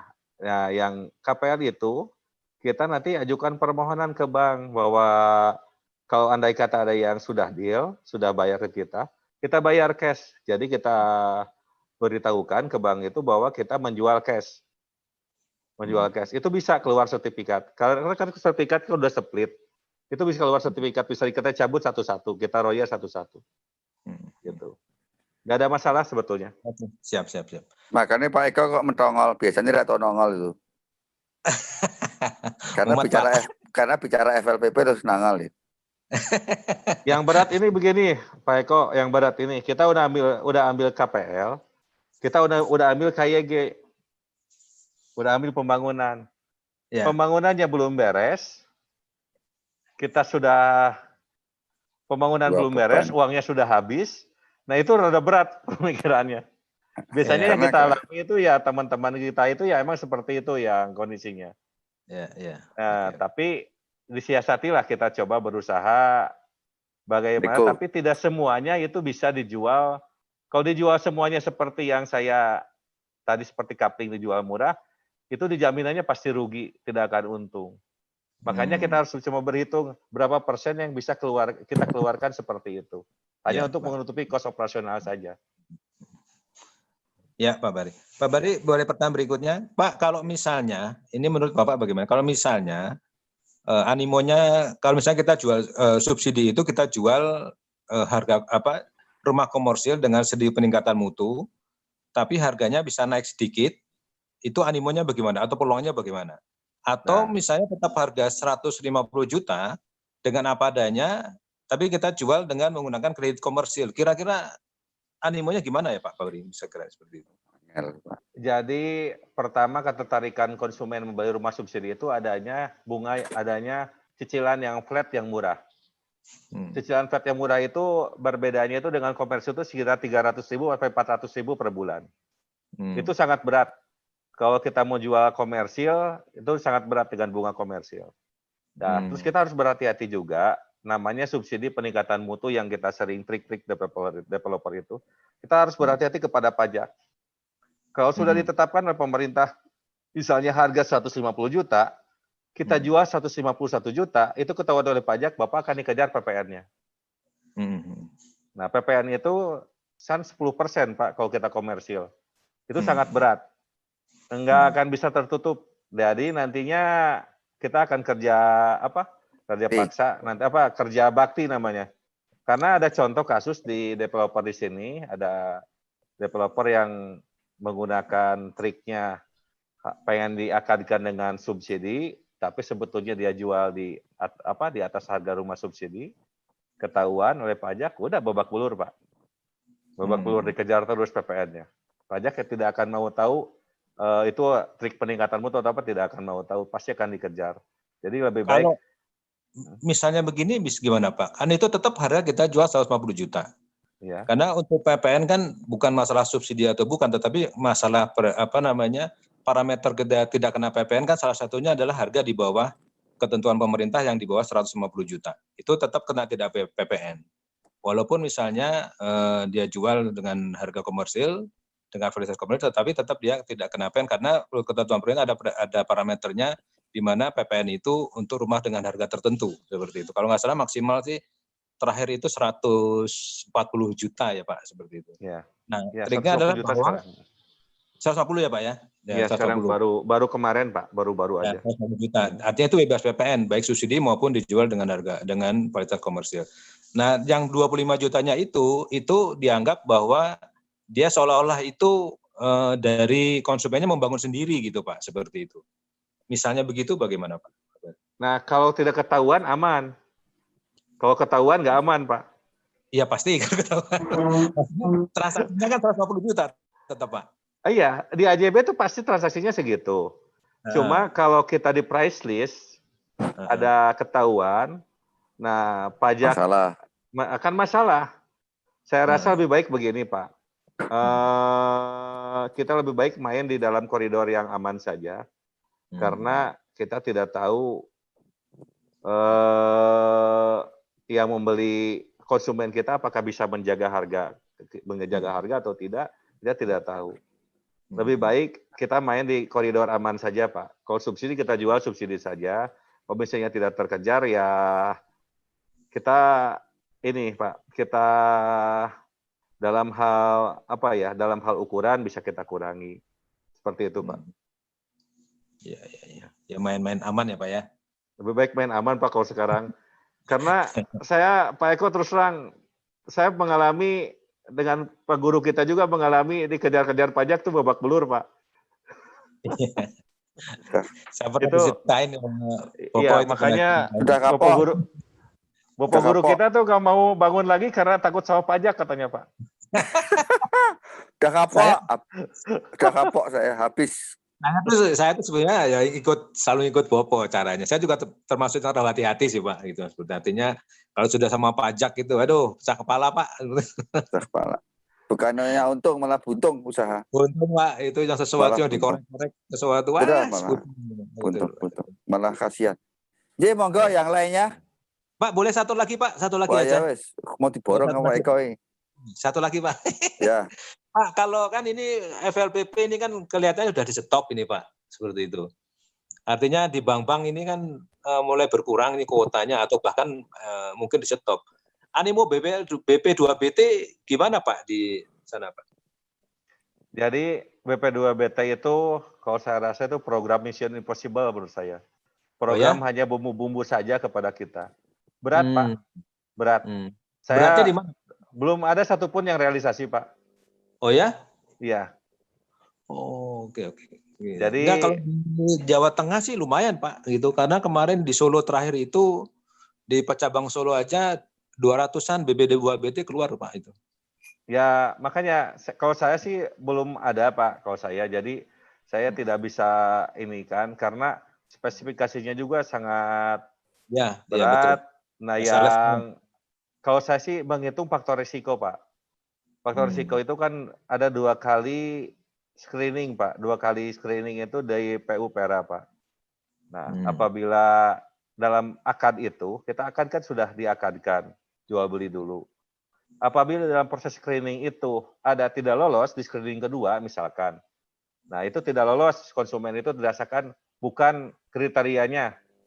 Atau ada hal apa saja yang tidak meloloskan, kita sudah rugi pajak Pak. Biaya AJB sudah rugi, membangun kita sudah rugi. Nah itu faktor risiko harus diperhitungkan dengan betul-betul jeli. Karena yang BP2BT itu kita akad duluan, proses ke PU-nya itu ada 2 kali screening itu baru setelah akad Pak. Nah itu yang kita dengan asosiasi terus mengenjot itu untuk merubah. Nah sedangkan dari pemerintah tidak bisa merubah. Karena program BP2BT itu adalah program bantuan Bank Dunia. Nah, Bank Dunia itu sistemnya sudah disetujui seperti itu MOU-nya. Kita tunggu aja Pak, yang mungkin SSB Pak sebentar lagi mau keluar. Tapi SSB itu tidak banyak juga. SSB malah lebih ini ya Pak, lebih jangkauannya lebih luas. Jadi untuk yang gajinya sampai maksimal tidak 4 juta Pak, maksimal sampai 8 juta masih bisa. Ya, betul. Ya, cuma SSB itu kekurangannya konsumennya dipatok di subsidi itu sampai 5 tahun, sampai 8 tahun, sampai 7 tahun. Nah, gitu. 10 tahun sih kelihatannya mudah-mudahan Pak. Gitu. Ya, mudah-mudahan sih Pak. Nah, saya rasa lebih baik kita main di SSB nantinya. Nah, FLPP ini Pak Eko masih ada. Pak Eko tuh kalau misalnya berapa stok Pak Eko yang kira-kira mau diakadkan, Pak Eko asosiasinya apa? Maaf. Nah, Punten, bisa ke asosiasi. Pak Bari punten asosiasinya apa Pak? Saya Ray, Pak. Oh, Ray. Ya, Ya. nanti Pak Eko bisa ke asosiasi, ke ketuanya minta saya punya kuota, saya punya rumah segini lagi, tapi betul-betul yang real, Pak. Misalnya kita real, yang bisa akad tuh hanya 10 unit. Kita daftarkan 10 unit. Nah, 10 unit rumah, konsumennya ini. Tolong bisa ditebuskan ke pusat. Nah, itu saya seperti itu sekarang, Pak. Jadi nanti dari pusat yang menunjukkan ke perbankan, dari PU Siap. pusat. Siap. Itu Pak Eko, jangan diborong. Yang lainnya masih banyak. Nuhun pisan, atur nuhun. Sami-sami, Pak Eko, sami-sami. Ya, monggo lainnya. Ya, terima kasih Pak Eko atas pertanyaannya. Sekarang alhamdulillah ada dari Pak Abdul Karim. Bentar, saya buka. Monggo Pak Abdul Karim. Ya, Pak Abdul Karim bisa langsung bicara. Alhamdulillah sudah saya buka. Monggo Pak Abdul Karim. Oh ya, sambil menunggu Pak Abdul Karim respon, saya bacakan langsung ya Pak. Untuk pembebasan lahan dengan skala luasan yang besar seperti itu, biasanya seperti apa sistem pembayarannya dengan pemilik tanah? Waduh. Cash, Pak. Bingung kalau itu. Kalau Pak Bari itu cash terus ya. Karena dibayarkan sama istrinya sama bank ya. Jadi begini. Jadi kalau Pak Bari. Jadi Mas, untuk teman-teman yang saya tadi sudah ceritakan, ada perbedaan dasar kita menjadi developer di antara tahun 2011-2013 dengan sekarang. 2011-2013 tanpa modal sama sekali itu kita bisa jalan. Kita ke pemilik tanah, oke, janji ya, kita bayar misalnya 6 bulan lunas, oke. Ke notaris, janji lagi, buka giro, oke. Itu jalan tertutup. Kalau sekarang jangan coba-coba lah. Jangan coba-coba. Mumet, karena aturan pemerintahnya sudah rubah. Aturan pemerintahnya ini sekarang untuk proses akad saja, proses KPR konsumen, sertifikat harus split, IMB harus split. Nah itu problem buat kita. Kalau dulu kita tanah masih giri, sudah AJB di notaris, dalam proses sertifikat, bisa akad PPJB. Dulu gitu. Cover note. Gitu. Kalau sekarang nggak bisa. Sekarang. Ya. Yang lain? Ya, ini 10 menit lagi sudah jam 10. Ini ada Pak Arkam Rapiko, saya buka. Pak Arkam, monggo. Arkam, mic sudah saya buka, monggo bisa langsung bicara. Apa saya bacakan lagi? Oh, sepertinya sedang menunggu, saya bacakan langsung ya. Misalnya rumah subsidi sudah ready, terus kuota habis dan dijual harga rumah subsidi tapi bunga komersil, apa PPN tetap 0%? Mohon infonya Pak. Oh tidak, PPN kalau harganya sesuai rumah subsidi, PPN tetap yang 1%. Jadi PPN masih PPN rumah subsidi, PPN-nya. Yang penting tidak melebihi harga yang ditentukan oleh pemerintah. Iya. Walaupun lebih 500.000, pasti kena PPN. PPN yang 10%. Monggo lagi. Ini barusan. Ya, terima kasih. Pertanyaan sudah dijawab ya Pak Arkam. Sekarang ada Pak Muhammad Ilham. Monggo. Apa Mas? Buka.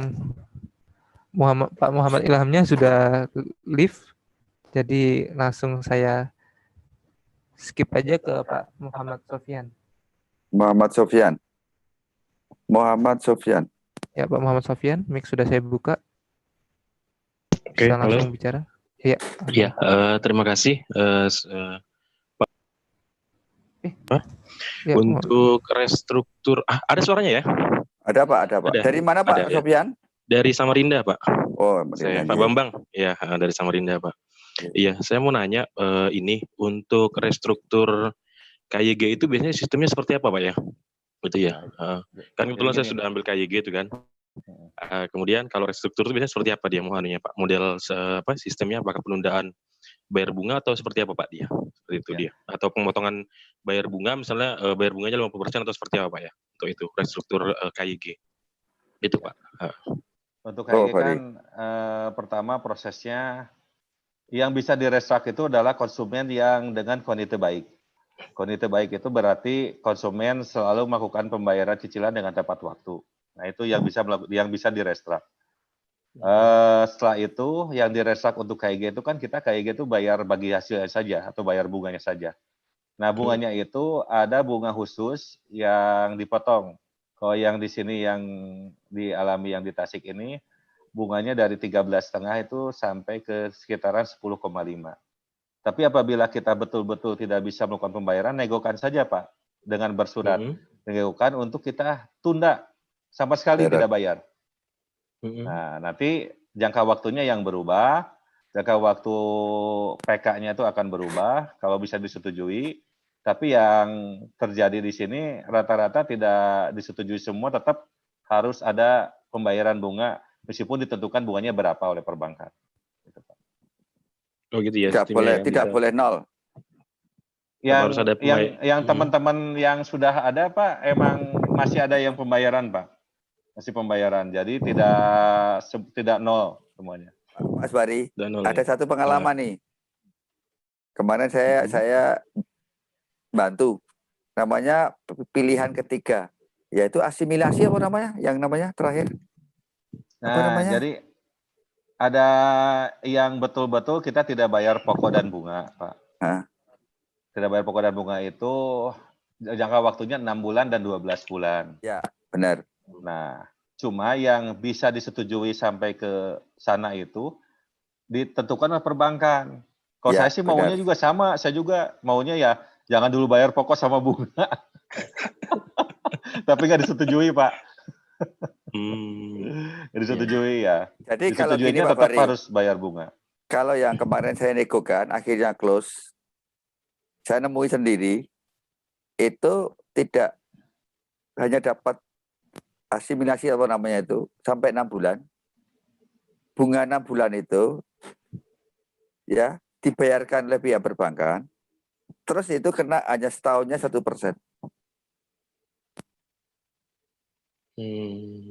Nah, saya kalau yang itu sudah terletakkan. Itu saya dampingi akhirnya close.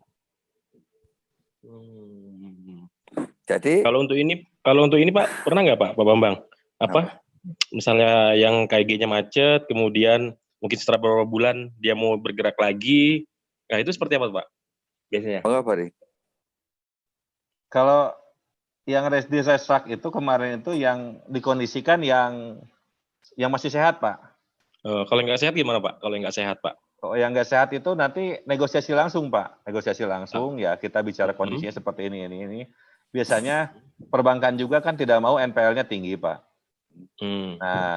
Nah mereka kalau emang masih bisa melihat diselamatkan ya mereka akan pasti menyelamatkan juga. Tergantung kita negosiasi bagaimana lah ke perbankannya. Karena ini kalau dengan perbankan syariah Pak Bari, tadi dengan bank konven, kalau dengan perbankan syariah yang saya negokan setahun mampunya bayar bagi hasil berapa, ya kan? Mau 5 juta kayak 10 juta kayak, terus dibebankan di belakang. Jadi yang penting masa kreditnya, masa pembiayaannya selesai. Maka yang sekarang teruntungkan, maka selalu saya katakan jangan sekali-kali kalian pinjam perbankan konven. Itu mumet kalau pas seperti ini pusingnya setengah mati. Kalau benar Pak.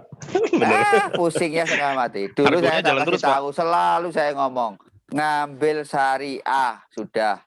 Karena perbankan syariah itu adalah manajemen risiko. Yang perbankan syariah bisa tidak bayar, tidak kena apapun, tetap kalau dulu sampai bagi hasilnya selesai ya sama, hanya dibebankan di belakang. Itu ada teman kita satu sampai aduh Pak Bambang apa dulu saya nggak gugu, nggak diomongi ya, pinjam cair ke bank konven 12M. Sekarang stres dia. Sampai menangis-nangis, saya bilang aduh saya diomongin apa nggak percaya gitu. Sekarang mau diar bisa ini. Nah, dulu padahal kalau bank syariah aman dia. Karena kalau perbankan syariah akadnya kan fake, hanya tempo waktu aja. Aman dia. Nah ini yang perbedaan konven sama syariah. Kayaknya kalau bank konven, kalau cepat wah cepat lunas, kita merasa rugi syariahnya. Tapi kalau ada pas ada risiko gini, untung syariah gitu kan. Itu yang dong ngeyel dulu percaya ya sudah, rasakno aku bilang gitu. 12 M Pak Bari. Ada satu murid kita di Surabaya. Nangis. Berarti 120 juta Pak ya sebulan Pak ya? Nangis, hanya dapat pengurangan. Tetapi kan harus jalan. Ya kan? Ya itu, akhirnya apa yang dilakukan? Ini yang berbahaya sekali. Kalau situasi ini maka teman-teman tetaplah, walaupun perbankan syariah itu mungkin teman-teman ada yang menganggap belum sempurna, tapi kalau sudah begini, perbankan syariah jadi punya arti. Itu aja pikiran saya. Kalau enggak gitu, stres itu. Kalau saya yang konven, mutiar saya. Gitu ya Pak. Benar Pak. Iya betul, ya, betul Pak. Ya nanti coba Pak, kalau yang bagaimana caranya ya bareng-bareng kita pikir. Iya. Satu lagi nih Pak Bari. Saya mau tanya, kalau misalnya ada konsumen kita beli rumah FLP tapi cash, itu gimana pajaknya Pak? Dia. Tadi saya terangin Pak, kalau selama maksudnya itu kalau yang cash. Selama itu masih harganya di AJB dan gitu realnya benar-benar itu di bawah harganya sama atau di bawah tetap sesuai dengan ketentuan. Itu Bari ya. Oh ya gitu ya, ada masalah ya berarti ya, meskipun diluasin lahannya. Saya pikir ini sudah jam 10. Oh iya, oke Pak, siap. Sekarang atau setelah proses.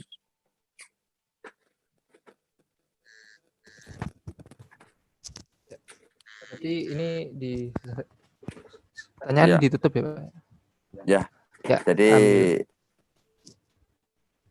Jadi mungkin ada Pak Eka. Moga Pak Eka. Eka Raga. Ya Pak Eka, mic sudah saya ini. Mungkin videonya bisa dinyalakan juga supaya Pak Eka bisa berikan karena Pak Eka ini dari orang perbankan, mungkin bisa berikan sampaikan. Moga Pak Eka. Assalamualaikum. Waalaikumsalam. Sorry ini video saya nggak bisa muncul karena koneksinya jelek di rumah. Bukan toh, karena udah ngatus.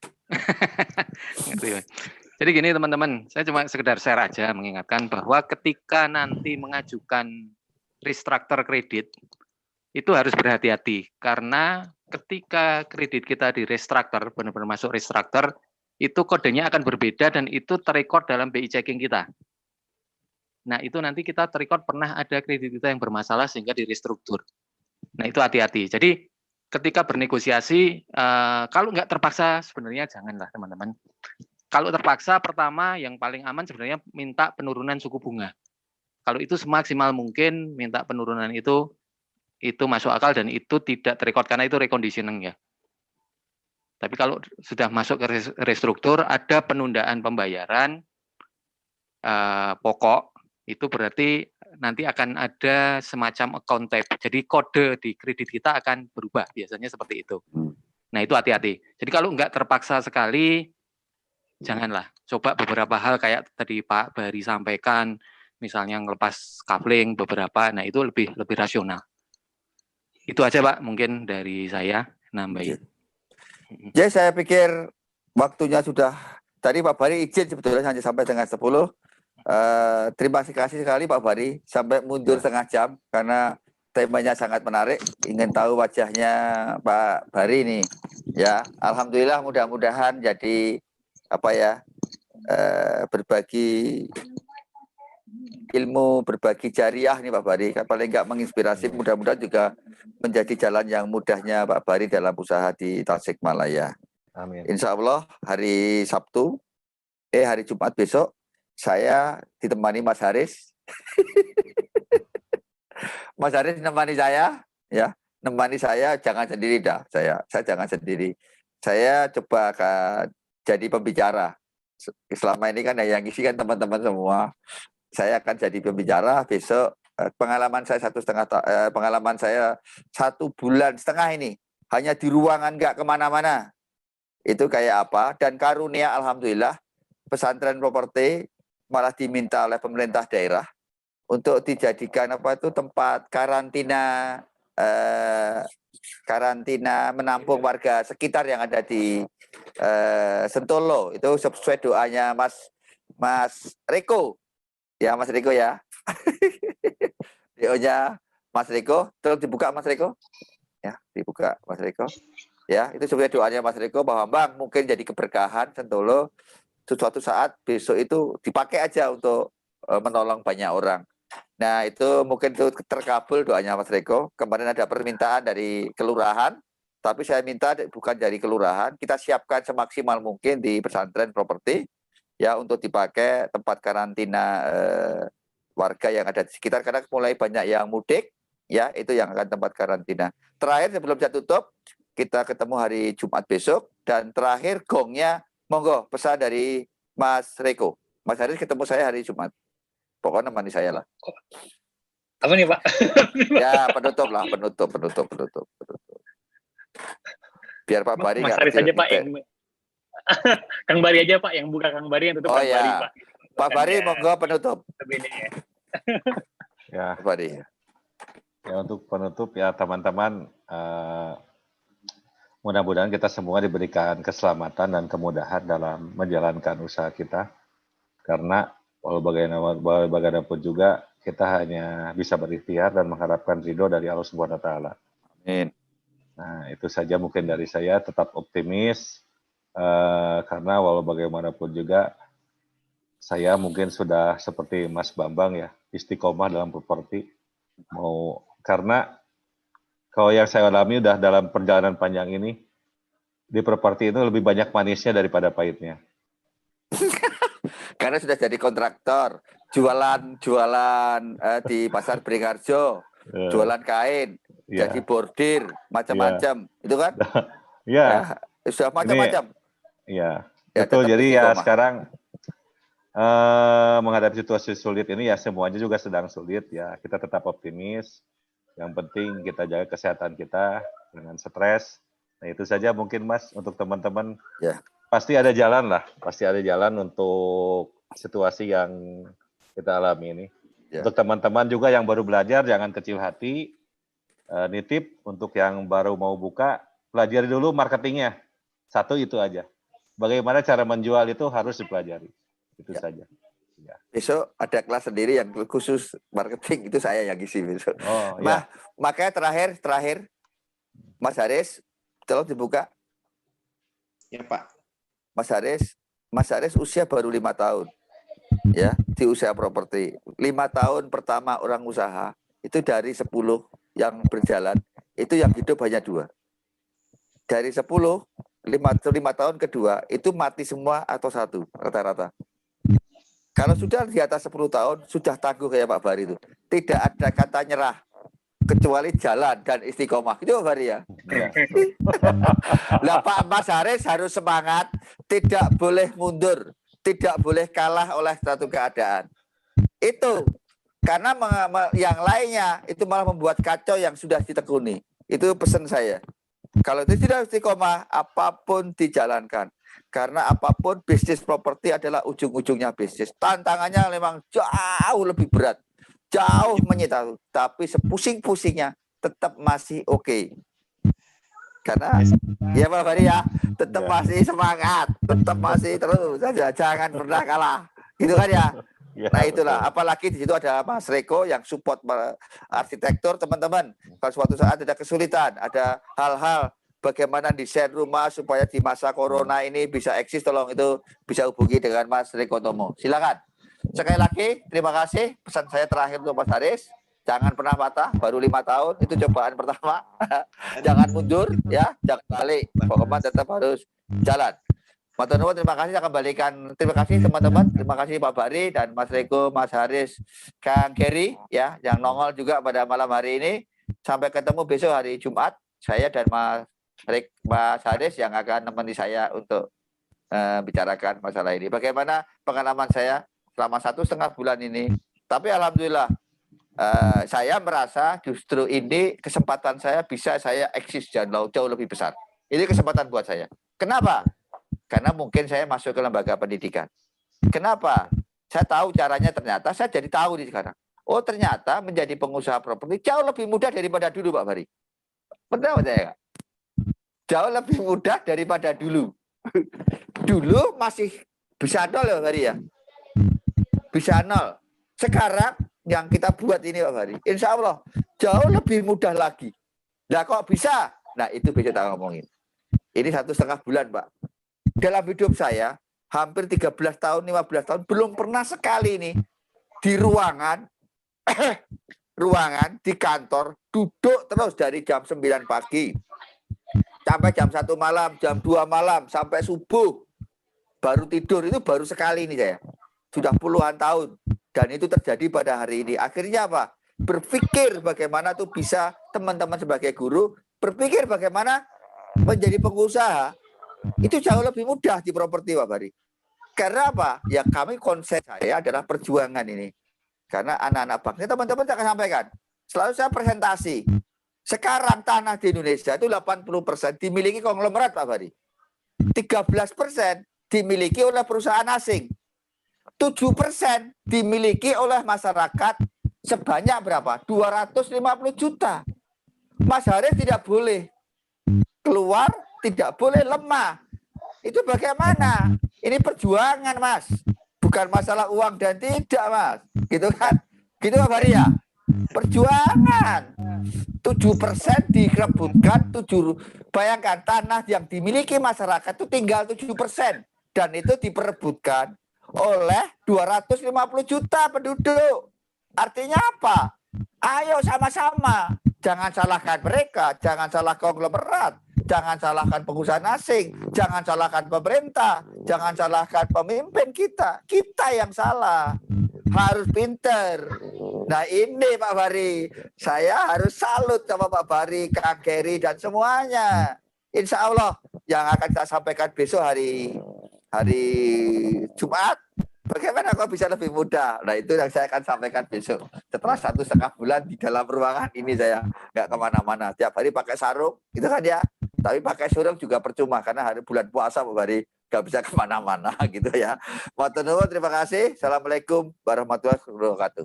Mohon maaf kalau ada salah kurangnya. Mohon kita sampaikan kepada pembawa acara. Ya.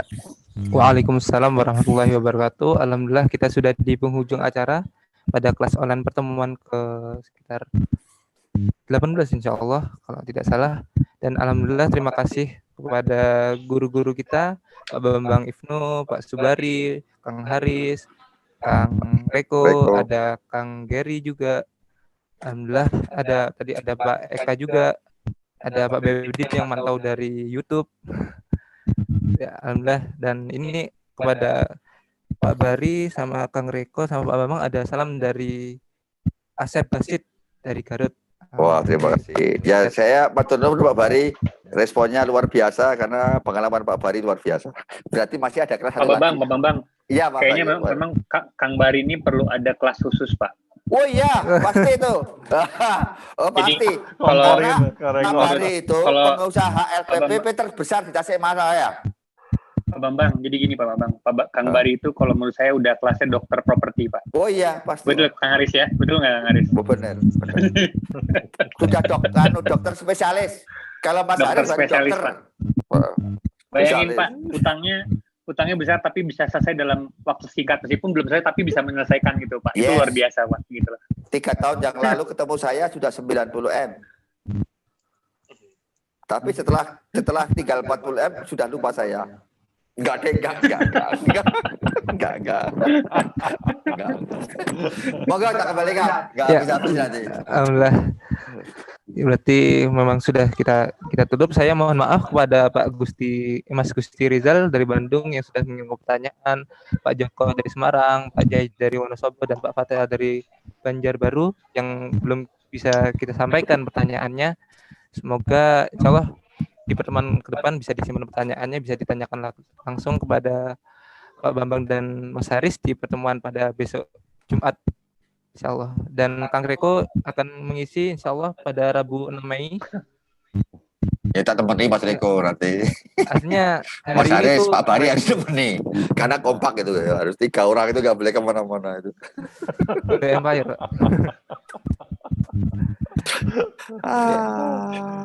Artinya hari ini itu Kang Reko, tapi karena ada suatu hal jadi bersama Pak Bari dan alhamdulillah malah ketemu bareng sekarang.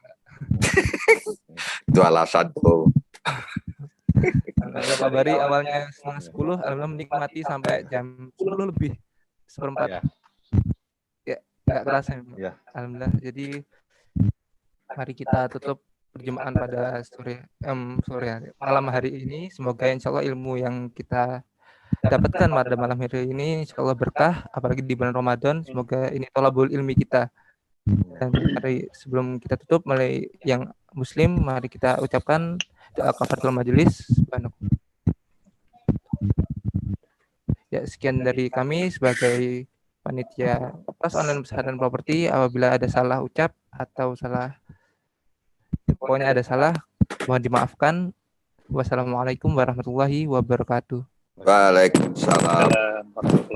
Bari, dadah. Ayo Mas, Kareko. Keren kan? Pak Bari keren kan, Pak Bari? Oh, berarti keringetan, Mas Riko. Mas. Lanjut Mas Riko. Berarti Mas Haris dibuka. Mas Haris, Pak Bari. Mana Mas Riko?